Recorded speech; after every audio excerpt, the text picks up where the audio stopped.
মা তুমি ভালকৈ থাকিবা কণমানিটিয়ে চাগে ভাবিয়ে পোৱা নাই দেউতাৰ লগত এয়াই অন্তিম মুহূৰ্ত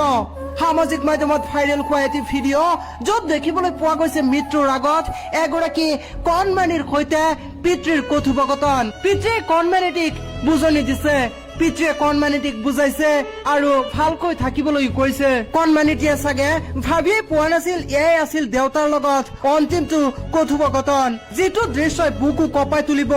আপোনাৰো হয়তো কণমানিটিক ভালকৈ থাকিবলৈ বুজনি দিছে হয়তো কণমানিটিক নিজৰ মনৰ ভাৱ প্ৰকাশ কৰিছে আৰু অন্তিমবাৰৰ বাবে নিজ কন্যাক মৰম কৰিছে পিতৃয়ে এনেদৰে কথোপকথনৰ পাছত কিছু মুহূৰ্তৰ পাছতে পিতৃৰ মৃত্যু হৈছে সঁচাই অতি বেদনাদায়ক হৃদয় বিদাৰক ঘটনাই জোকাৰি গৈছে সমগ্ৰ অসম